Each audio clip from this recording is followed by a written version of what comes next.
नमस्कार दोस्तों, स्वागत है आपका हमारे YouTube चैनल पर जिसका नाम है परीक्षित एकेडमी। और आज के हमारे इस वीडियो में हम बात करने वाले हैं भारतीय संविदा अधिनियम 1872 के तहत एक प्रमुख वाद के बारे में जो कहलाता है मोहरी बीबी बनाम धर्मोदास घोष। यह केस जो है अपने आप में काफ़ी इम्पोर्टेंट है और जब भी हम कॉन्ट्रैक्ट एक्ट पढ़ते हैं तो वहाँ पर यह कुछ रेफरेंस में इस्तेमाल किया जाता है। तो किस फैक्ट से संबंधित है, कौन सा एलिमेंट इसके अंदर समाहित है, उसके बारे में हम बात करेंगे। लेकिन आपको बताना चाहेंगे कि इंडियन कॉन्ट्रैक्ट एक्ट के तहत हम प्रमुख केस को डिस्कस कर रहे हैं। इसके पहले हमने एक वीडियो अपलोड किया था जिसमें हमने कारगिल बनाम कार्बोलिक स्मोक बॉल कंपनी वाला जो प्रमुख केस है उसके बारे में चर्चा की थी, जो कि प्रपोजल और एक्सेप्टेंस से संबंधित है। और आज इसी कड़ी में हम बात कर रहे हैं मोहरी बीबी बनाम धर्मोदास घोष के केस के बारे में। क्या है इस केस में, सब कुछ इंपॉर्टेंट बातें हम कवर करेंगे। लेकिन उसके पहले आपसे कहना चाहेंगे कि अगर आप हमारे इस यूट्यूब चैनल पर नए हैं तो चैनल को सब्सक्राइब करें और वीडियो को अंत तक देखें और बताएं कि वीडियो आपको कैसा लगा। सो गाइस, बिना टाइम वेस्ट करें हम स्टार्ट करते हैं और इसकी बात करते हैं। अगर आप LLB का जो है 3 ईयर का लॉ का या 5 ईयर का कोर्स कर रहे हैं और फर्स्ट सेम में है तो वहाँ पर आपको कॉन्ट्रैक्ट एक्ट पढ़ना रहता है, जिसमें कि जनरली सेक्शन 10 में हम एलिमेंट्स ऑफ जो वैलिड कॉन्ट्रैक्ट है उसके बारे में पढ़ते हैं। देन वहाँ पर एक टर्म आता है सक्षम, यानी कि तो उसके में जो है इसको यूज़ किया जाता है, तो उसी से संबंधित है। इस केस के बारे में अब हम विस्तार से चर्चा करते हैं। तो आप समझ गए होंगे कि केस हमें कहाँ पर पढ़ना है। चलिए तो हम इसके बारे में जो है डिस्कस करते हैं। तो मोहरी बीबी बनाम धर्मोदास घोष जो केस है, सबसे पहले धर्मोदास लिखा हुआ है। ओके, तो सबसे पहले तो ये क्लियर करना चाहिए हमें कि ये किस टॉपिक से संबंधित है और क्या इसमें एक एलिमेंट समाहित है।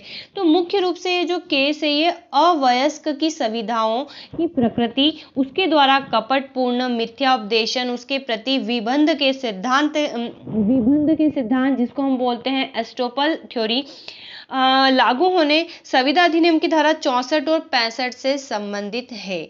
चलिए अब हम समझ गए कि इसमें क्या क्या एलिमेंट हैं। तो सबसे पहले तो यहाँ पर क्लियर होना चाहिए कि अवयस्क किसको कहते हैं। तो अवयस्क जो होते हैं वो व्यक्ति होते हैं किसके तहत, हिंदू अवयस्कता तथा संरक्षता अधिनियम 1956 के तहत जिसकी आयु 18 वर्ष पूरी नहीं हुई है। दैट मीन 18 वर्ष से कम उम्र के जो व्यक्ति होते हैं वो अवयस्क कहलाते हैं। और जो कॉन्ट्रैक्ट होता है हमें पता है, प्रपोजल होता है, एक्सेप्टेंस होता है, कंसिडरेशन होता है। देन उसके अलावा एक वैलिड कॉन्ट्रैक्ट में क्या क्या आवश्यक शर्तें हैं वो इम्पॉर्टेंट होती है। तो सबसे पहले हमें जो कॉन्ट्रैक्ट एक्ट के सेक्शन 10 में एक बात कही गई है कि किसी भी वैलिड कॉन्ट्रैक्ट में जो होती हैं कुछ चीज़ें होनी चाहिए, जैसे सक्षम पक्षकार होने चाहिए। अर्थात सक्षम पक्षकार से क्या मतलब है हम बताएंगे। दूसरा है कि स्वतंत्र सम्मति होनी चाहिए, अर्थात उनकी फ्री कंसेंट होनी चाहिए, उनकी इच्छा से होना चाहिए। और इसमें एक फैक्टर होता है कि प्रतिफल जो होता है वैलिड होना चाहिए, उद्देश्य प्रतिफल या उद्देश्य जो वैलिड होना चाहिए और उसे किसी भी विधि द्वारा शून्य घोषित नहीं किया जाना चाहिए, तब जाकर वो जो एग्रीमेंट होता है कॉन्ट्रैक्ट बनता है। तो यहाँ पर हमारा आज का जो केस है वो सक्षम पक्षकार के तहत जुड़ा हुआ है। और सक्षम पक्षकार यानी कि इसको सेक्शन 11 में डिस्कस किया गया है। सेक्शन 11 कहता है कि अगर कोई व्यक्ति अवयस्क है या फिर उसका माइंड डिस्टर्ब है, विकृत चित्त है या उसको विधि द्वारा डिस्क्वालीफाई कर दिया गया है तो वो किसी भी प्रकार के कॉन्ट्रैक्ट को नहीं कर सकता है। दैट मीन अगर वो व्यक्ति वयस्क है यानी कि 18 वर्ष से ज़्यादा है, अगर वो स्वस्थ चित्त है मतलब फ्री तरीके से सोच सकता है, समझ सकता है और उसको किसी भी विधि ने डिस्क्वालीफाई नहीं किया है, जैसे कि बिचौलिया वगैरह ऐसे जो घोषित कर देते, दिवालिया वो नहीं किया है तो वो कॉन्ट्रैक्ट कर सकता है। तो ये इस सेक्शन 11 कहता है कि ऐसे व्यक्ति कॉन्ट्रैक्ट कर सकते हैं। लेकिन अगर कोई व्यक्ति धोखा कर ले कि वो 18 वर्ष का नहीं है लेकिन झूठ बोल के किसी भी प्रकार का कॉन्ट्रैक्ट कर लेता है, तब उस केस में क्या होगा, ये वाली प्रारूप जो है उभर कर आता है मोहरी बीबी बनाम धर्मोदास घोष के मामले में। अब हम इस केस की भूमिका को समझने की कोशिश करते हैं कि एक्चुअल में इस केस में जो है क्या हुआ था। तो चलिए सबसे पहले यहाँ पर कुछ किरदार के नाम हमें याद रखना है। ब्रह्मोदास बनाम धर्मोदास, ठीक है। ब्रह्मोदास या ब्रह्मदास हम बोल सकते हैं, ब्रह्मोदत्त बनाम धर्मोदास घोष, इन दो कैरेक्टर को समझना। देन इसके बाद एंट्री होती है मोहरी बीबी बनाम धर्मदास घोष की। तो यहाँ पर थोड़ा धर्मोदास है, बार बार धर्मदास लिखा गया है। तो ब्रह्मदत्त की जो वाइफ है वो मोहरी बीबी है, ठीक है। अब हमें इसको अच्छे से समझने की कोशिश करते हैं कि एक्चुअल में यहाँ पर क्या हुआ था। तो यहाँ पर जो धर्मदास नाम का एक व्यक्ति था, ठीक है, हम इसको थोड़ा फ्लो चार्ट से ही समझते।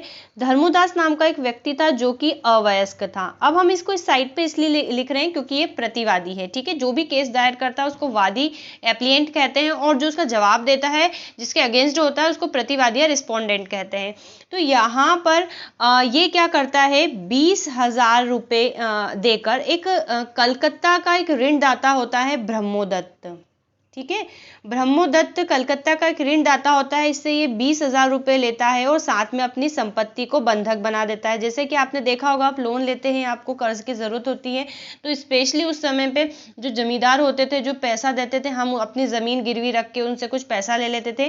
तो सेम यही चीज़ इन्होंने करी, और उस समय भी कानून बन चुका था। हमने तो अभी 1956 के तहत देखा है कि अवयस्क कौन सा होता है। इसके पहले 1875 में भी अवयस्क वाला कानून लागू था, तो वहाँ पर क्लियर था कि किसी भी अवयस्क से जो है कोई जो भी कोई कॉन्ट्रैक्ट नहीं करना है। तो यहाँ पर क्या होता है, कॉन्ट्रैक्ट की डील होती है, अवयस्क को 20,000 रुपये जो है लेने रहते हैं। जनरली ये कुछ आधा वगैरह लेता है, लेकिन ये सौदा तय होता है और अपनी संपत्ति को उसके पास बंधक होता है। अब यहाँ पर ब्रह्मोदत्त का जो एजेंट होता है, जो ये करता है, उसे बाद में पता चलता है कि हम जिस व्यक्ति से संविदा करने वाले हैं वो अवयस्क है। शुरुआत में नहीं पता होता, लेकिन बाद में इसके एजेंट को पता चल जाता है और वो फाइनली जो है इससे डील कर लेता है, ठीक है, डील हो जाती है। अब यहाँ पर एंट्री होती है धर्मोदास की माता की, यानी कि इसकी अभिभावक की। अब यहाँ पर इसकी माँ का नाम इंपॉर्टेंट नहीं है।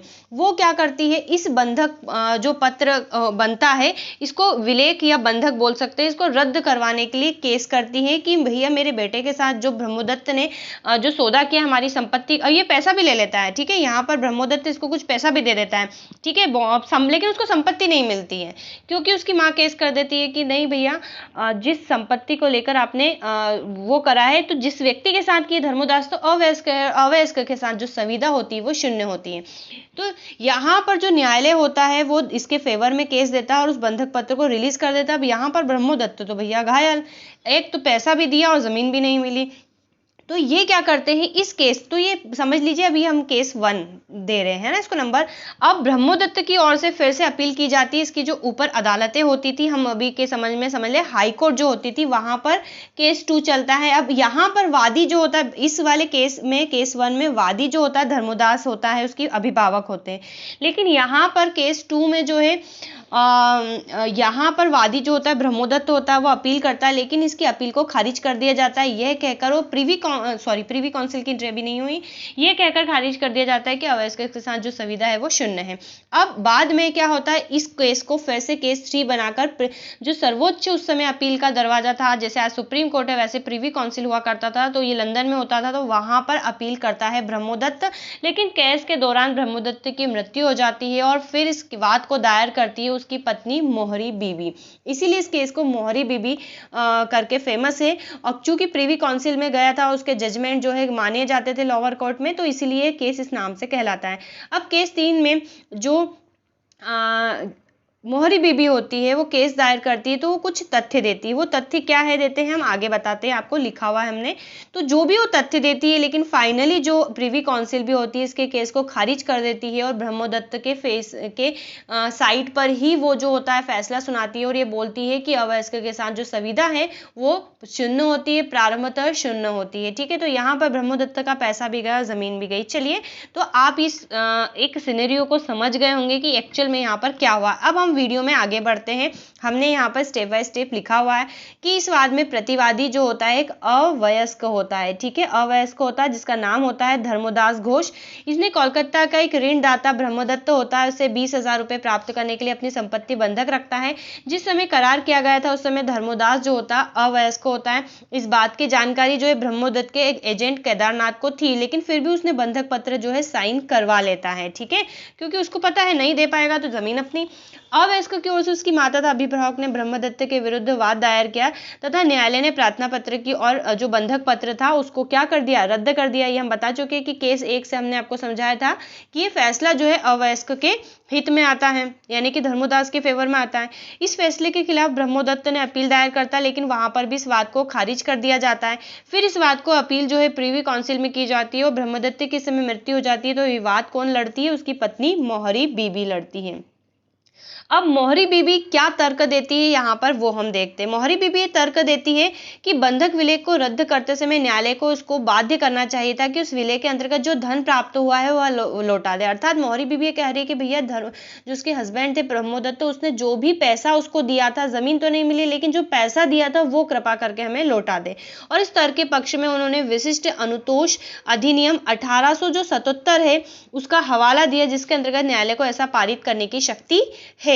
ठीक है, स्पेसिफिक रिलीफ एक्ट 1877 के तहत।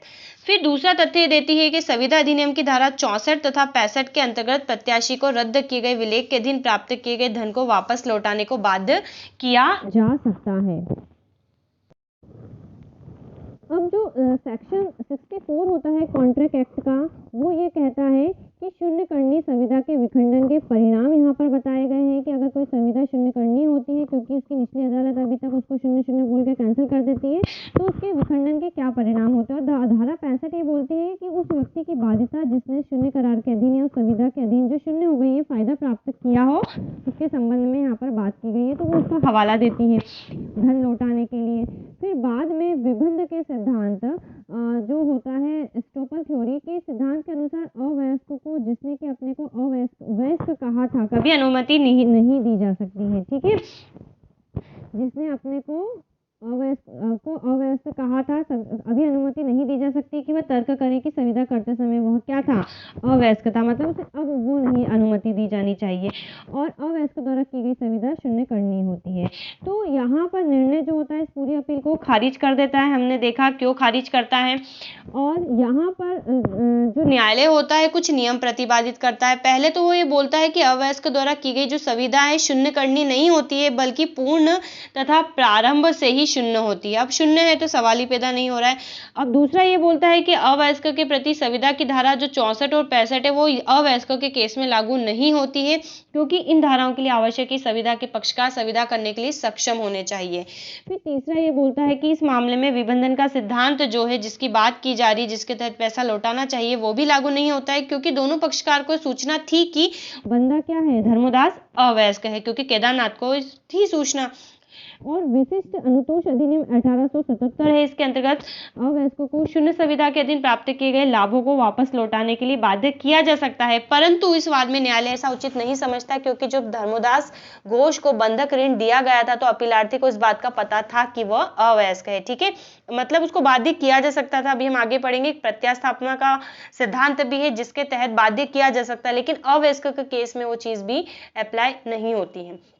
तो यहाँ पर ये तर्क दिया गया है, क्योंकि धर्मोदास के बारे में सबको पता था कि वो जो है अवयस्क है। तो ये है मोहरी बीबी का प्रमुख वाद, जो कि हमने देखा कि किस प्रकार से ये वाद होता है। ठीक है, तो आई थिंक समझ गए होंगे कि यहाँ पर कौन से फैक्टर होते हैं। तो सेक्शन 11 के तहत जो अवयस्कता की बात की गई है यहाँ पर उसको डिस्कशन किया गया है। और इस मोहरी बीबी बनाम धर्मोदास घोष में एक जो बात आउटपुट निकल के आता है वो ये है कि यहाँ पर अवयस्क के साथ जो की गई संविदा है वो प्रारंभतः शून्य होती है। ये फाइनली इसका जो होता है एंड होता है केस का। तो गाइस आज के इस वीडियो में इतना ही। नेक्स्ट वीडियो में नया केस लेके आएंगे। तो बताइएगा वीडियो कैसा लगा। Have a nice day and thanks for watching.